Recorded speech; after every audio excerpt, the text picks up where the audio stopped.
வணக்க மக்களே, சாதனை தமிழ் கிங்டம் ஜேஎஸ்கே உங்களை சந்திப்பது மிகுந்த மகிழ்ச்சி. நாங்கள் ஷெஃபாக எவ்வளோதான் நாங்கள் வேலை செய்து கொடுத்தாலும் எங்களுக்கு உடல் உறுதி கொடுக்கக்கூடியது இந்த சூப்பு வகைகள் தான். நாங்கள் எவ்வளோ நேரம் நின்றுட்டு இருந்து வேலை செய்கிறோம், பாடுபடுறோம். இருந்தாலும் எங்களை யாரும் லைக் பண்ணுறதில்ல, ஷேர் பண்ணுறதில்ல, சப்ஸ்கிரைப் பண்ணுறதில்ல, எதுவுமே பண்ணுறதில்ல. இருந்தாலும் எங்களுக்கு பரவாயில்லை. பட் எங்களுக்கு மனசாட்சிக்கிட்ட வந்து தான் நாங்கள் வேலை செஞ்சது ஃபாலோ பண்ணுங்க.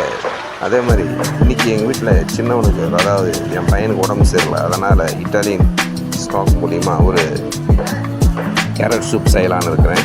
ரொம்ப அருமையாக இருக்கும், நீங்களும் ட்ரை பண்ணுங்கள். ரொம்ப வித்தியாசமான ஒரு சாப்பாடு வகைன்னு சொல்லக்கூடாது. இது நம்ம தமிழ்நாட்டு பாரம்பரியமானது. காய்கறிகளெல்லாம் நல்லா வெட்டி கொண்டு, அதாவது கேரட்டு, வெங்காயம், தக்காளி, ஒரு தக்காளி, அப்புறம் பூண்டு ஒரு 5 பல் நல்லா வெட்டி பேனில் எண்ணெய் ஊற்றி நல்லா வணக்கிட்டு நல்லா குக் ஆனதுக்கப்புறம் கேரட்டு போடுங்க. கேரட்டு போட்டு ஒரு 2 கப்பு தண்ணி ஊற்றி நல்லா வேக வைங்க.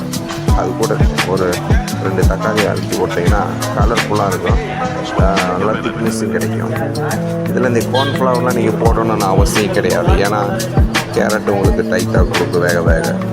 ஸோ இந்த மாதிரி ப்ரோட்டீன் உள்ள சாப்பாடுகள் நம்ம உணவு கொடுக்கலாம். உடம்பு சரியாதவங்க, காய்ச்சல், தலைவலி வந்தவங்களுக்கு, ஆப்ரேஷன் பண்ண பேஷண்ட்டுங்களுக்கு இந்த மாதிரி இது பண்ண மாதிரி. இது இட்டாலியன் ஸ்டாக்கு. நம்ம காய்கறி வேக வச்ச தண்ணி நம்ம இருத்து வச்சுக்கிட்டோமா, அதுக்கப்புறம் அதை பேஸ்ட் பண்ணி எடுத்துக்கிட்டு இந்த தண்ணியோடு ஒன்றா நம்ம ஊற்றி இந்த க்யூப் எக்ஸ்ட்ரானேஷன், அதாவது எக்ஸ்ட்ரா இன்னும் அதிகமாக நமக்கு சூப்பு, அதாவது காய்கறியுடைய தண்ணீரை வற்ற வைத்து அதுலேருந்து வரக்கூடிய பவுடர் தான் இது. பாருங்கள், முட்டை வேக வச்சு ரெடியாச்சு, பிளேட் ரெடியாச்சு. இப்போ சூப் ரெடி. என் பையன்கிட்ட கொண்டு போகிறேன், அவங்க சாப்பிட்ருவாங்க. காலையில் பிரேக்ஃபாஸ்ட் இது. காலையில் கொண்டு ரொம்ப உடலுக்கு நல்லது.